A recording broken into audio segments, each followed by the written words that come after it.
First time filming in the morning. Normally it's like 3 a.m. in the morning when I cannot sleep. Hashtag real problems. Hi babies! Today I'm gonna film and talk about the time when I camped at Pulau Ubin.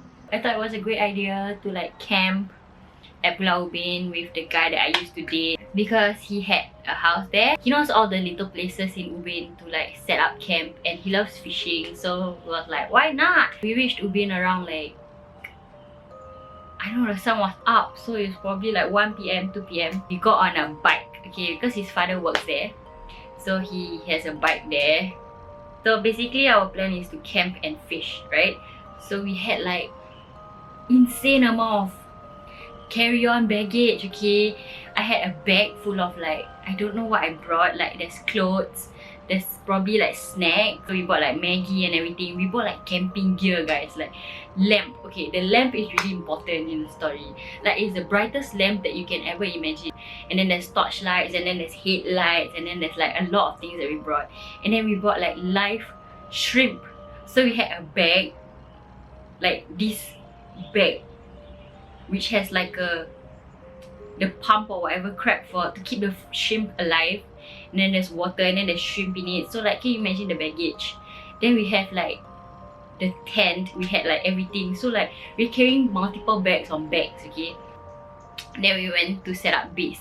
The place where he set up base is not where, you know, like tourists walk around and like, hello, let's look at Cek Jawa or whatever. So basically we walk, like we drive down, right down this road or whatever, and we stopped at like on the left side to this weird dead end, but apparently it's not a dead end. Then you can walk through the forest. You need to know that this is a quite a long walk. Pertinent to the story. Do I sound like Stephanie Subis? Anyways, so it's really important to the story that we park there and then we go walk. Then there's this plank, guys. There's a plank there with all this stuff and a live stream, trying not to like wobble the water or whatever. We walk past that, and then there's like this made pathway. It's like not a man-made. It's like when, you know, when people step onto the grass so much that the grass there is flattened and everything else is tall, that. And then we had to walk through all of that, like probably 5 to 10 minutes walk in. I don't really know. And there's this cement landing or whatever, and you know there's not a lot of people to go there because who want to walk through like forest or whatever, like, you know. Yeah, so anyways, that happened, and then we set up base. So we set up our tent, right? Like there's a cement base where we thought we would go fishing or whatever, so you can sit there, stare at the sunset or whatever, like act cute. And then inside the forest, like slightly inside where it was all the grass or whatever, that's where we set up base. Put our tent in, we put our bags in, we put everything, all the fishing stuff we put at the cement area. We set up base like halfway through because we can walk, you can still walk in, which I explored like a little bit, and then I heard dogs and I like freaked out. So I was like, nah, let me just stay back here. So basically when we walk through all that, right, there's like trash and whatever because probably people who stay there go fishing there as well. It's like we're in the middle of nowhere. Like if I scream, probably nobody will figure out where I'm at. Yeah, except for people who stay there. So at one point of time when we realized chilling and fishing, that there are people who go past there, but one person on a bike, and I assume he stays at Ubin lah. If not, he wouldn't know where it is, right? So that happened, and basically that's me setting up the scene. And then we just started fishing, blah blah, normal things. This is when sundown, okay, sundown. I'm telling you, like, it's damn creepy. Like you cannot even see anything that's right in front of your face. It's to the point that I have to use a torchlight just to see something right in front of me. So you cannot even see the difference between the trees, the water, and the sky. It was that bad. And I don't know why and how we actually did it, but yeah, we survived. We were eating like Maggie that we cooked ourselves in like those tin cans that you learn in primary 5 when you go for P5 camp or whatever. When we were eating our Maggie like happily chilling, because that was probably like 8 or 9 p.m. when it was really dark already. So we started fishing, and then maybe this is around 10 p.m. or something. And then, okay, in front of the camp that we set up base, the tent, right? I told you there's trash around. This is the most important thing. like opposite the tent there is like an open umbrella, like huge as umbrella, that was broken. Okay, it was just there like in front of the tent. So if I sit in front of the tent, it will be like right in front of my face, that kind of thing. And there's a lot of things that start to happen at this point of time. It was like 10 p.m. or like something like that. So he started fishing and we didn't get any fish. At one point in time, we just caught this fish. And apparently this fish, because he stays there, whatever, I don't know much about fishes, okay? So the fish that was there, that he caught once, was apparently this fish that has like sengat. What is sengat? Like poisonous lah. So basically we cannot eat it or whatever, but he still keep it inside the tin of things that we have, like the bowl, not bowl, but like to keep the fish alive, okay? So it was in there, and then after that, few minutes passed by, and it's like he keep catching that fish, and when that fish is not common in the area, which is like a little bit weird, and that's when he started to get freaked out. He was just asking me to calm down, whatever. So I was in the tent while he was fishing. I was just chilling, I don't know, probably texting my friends or whatever, when I actually had friends at that point in time, did I? Anyways, that happened, and then he just like freaked out. He told me, okay, D, I don't know what he called me. I honestly don't know. Like, whatever he called me, maybe like, okay, I'm just gonna say my name.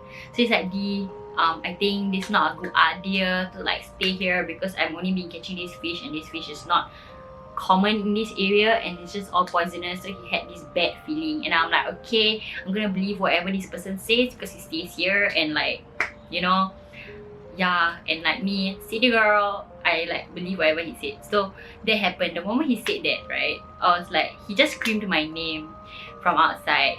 Then I was inside the tent chilling. Then the moment he started screaming or whatever, there's no wind or nothing. The umbrella that was right in front of the tent shifted to the side of the tent to block the pathway or whatever there. Okay, I was like, oof, it moved or whatever. And then I was like, okay, chill, it's fine. Like, you know, you're in the middle of nowhere, just don't panic or whatever. And then I was like, okay, probably, yeah. So I was like, okay. Then when he asked me to go out to him, he was like, okay, let's back up. He's like, he told me this bluntly to my face, do not look up, no matter what. Do not look up. So I was just telling myself, okay, calm down, like this adrenaline, I have to get shit done and pack shit up, because if I scream, nothing's gonna help. If I fall into the water, I'll probably die. So we didn't want to be in the foresty area with a lot of trees, so we literally dragged the whole tent with all our stuff in it to the center, which is the cement area, okay, which was like a little bit creepy. And then the only light source we had was the one that it was on his head, you know, and then this huge bright ass lamp, like it's super bright, I'm telling you. So it was there, okay. Then after that, he was like, okay, let's pack shit up. So we were packing as fast as we could. And then I had to carry the shrimps that were alive, and it was heavy.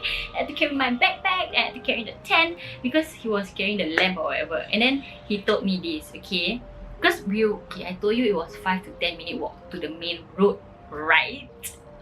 Okay, that itself felt like forever. And he said, like, he kept reiterating to me, do not look up. I was like, okay. And you know the fishing things where at the end of the fishing rod, you put like this bell which will tell you if the fish actually tucks onto the string, it will move, right? It will like ding, ding, ding. So he put it on himself and he put it on me, and he told me every few seconds ring the bell to know that we are there, because the pathway where I walk through is only suitable for one person and we cannot walk side by side. So he walked in front first. He had the brighter torch. He had the huge ass, bright ass LED lamp or whatever that thing is. And then I had just a torchlight which can only shine at my feet. I literally can see my feet only. It was super dark. I've never been in a place that dark. And we just keep ringing the bell to tell each other that, yes, I'm here. So I was just listening to everything around me, and I hear like freaking the trees were rustling crazy when there was no wind just right before that or whatever. It didn't even rain that night, and it was just damn, like when we walk past, the wind just get more horrible and more horrible, and I was like, this is horrible. But I was telling myself, let's not freak out right now. I'm trying to survive. Then he said, okay, how about I stand in front, right? Like we were walking halfway, then he said, okay, never mind. I think I stand to the back, so if anything happens, he can see me, right? And I'll be in front. So that means he's asking me to lead him to the main road. So we walk past and we just walk. And then imagine me carrying a big haversack, having like a sling with the damn live shrimp right in front of me. So when I walk, right, actually if I try to walk fast, right, it will swing and the water will spill out. And the shrimp was just inside like shaking like earthquake or whatever, and then I have to carry like a lot more things, and then it was a tragedy, like I know. So we just walked out, and then when we walked out, like we had to walk past the plank with a lot more baggage on us, and with the adrenaline and the panic and everything. So it was like really intense, like fucking intense, like I was so scared. Anyways, that plank, and then we just like skippy do that over that plank, and we go on the bike. I thought when you get out of that place, it will get better, right? But then we're in Ubin, guys. There's no street lamps. Like, no street lamps at all. So it's just darkness, the main road, and just huge ass trees. So it felt like forever. And then he was like, okay, the best place to go right now is the jetty, because that's the only place that there's light. So while we were on the bike, like he was there and I was right behind, and then between both of us is like the damn shrimp. And then like the thing is, when we're walking past like all these forests or whatever, there's ants crawling up my leg, bro, and it hurts. They were biting me, like I think I stepped onto their nest or whatever, but they were biting me, and I had to like clench my damn everything until I didn't even hold onto him. I just hold onto everything that was on me, and I'm like shaking with the damn shrimp there. And then the shrimp water was like spilling all over my leg because he was riding on the bike as fast as he could. So basically the bike, when he got onto the bike, the petrol was damn low. It was like he might die at any moment now. It was on reserve. We were like panicking. I don't know how far it is to the jetty, and then here I am getting bitten by ants, trying not to die, having myself to calm down. And there's no lights. The only light that we see is from the damn bike, and then you know it's damn bad when the light of the bike is just like flickering. Then we were there. Then he was like, let's continue fishing, and I was like, okay, whatever. So like we set up base. Like we didn't put out a tent there. We had like sleeping bag. And then if you haven't been to the jetty, you know what it's like, right? Like it's just like a jetty, like what a jetty would look like. I don't know what other jetties look like, but it was there. And then like there's this hut or whatever, and around everywhere was just seats, like those seats attached to the back that behind the sea. And then there's place to come up and down because you go up the ferry, and then there will be like the long path to welcome to Pulau Ubin, you know, with like at the side is bicycle racks, Pulau bicycles. So that's there, just giving him, setting up scene. So we started fishing, and apparently when I like whatever, it got caught onto something because we were at jetty, right? Like it could either get caught on the pillars of the jetty under the water, but I don't think so. That's it. Like he said, it could be like a stingray or whatever that was there, that was just digging, like burying itself under the sand or whatever. So we couldn't. Then he just like cut the line. He was like, forget it, cut the line. And then we started cooking more Maggi. I don't know why. We had so much Maggi that day. So we started cooking more and whatever. At this point of time, I was like texting my friend of whatever happened because it was scary. He said, let's take like shifts to sleep. He said he will sleep first. He went to sleep, and here I am trying to entertain myself, and then he told me to wake him up in a few hours or whatever. When he was asleep, that's when like a lot of things happened. I heard noises coming from that side, which is the water, which is the staircase to the jetty, and there's no boats there. They're all on the mainland. So I was like, oof, I heard that. I tell myself like, calm down, girl, calm down. It's just noises. Like nothing will happen if there's just noises. And I was like, I've experienced worse, so like calm down. But I think it's because I'm not familiar with the area at all. That's why I freaked out a lot. Then next moment I heard the sound from like in front of me. Then I was like, oof, nah. And then I started hearing ducks, bro. I started hearing ducks. Those kind of things would like to turn into ducks. I don't know why ducks. Like, people just tell me they just like to go quack quack. I heard a lot of ducks, like not one or two, like at least 4 of them just quacking at the same time. And I was like, what's going on right now? So I was telling myself, you're gonna be chill, girl. When I was trying to calm myself down, it sounded like a bunch of bicycle chains. Like, you know, the type to chain the bicycle, not the bicycle chain itself. It like fell from like a basket or something. But like, for no reason, it just fell, and it fell like forever. Like, it fell, then you just go like, like, you know when you take a chain and you just let go to the ground, like it sounded like that, but it sounded like forever. And that's what woke him up. He was like, what's that? A hat. I'm sorry. He was like, what's that? And then I was like, nah, it's nothing, because I don't want him to panic. And what did I want him to panic? I don't know. I didn't want him to panic. I told him to just go to sleep, and then here I am. Probably like close to 3 AM or something. Like, I remember I looked through the video, I mean the text messages with my friend.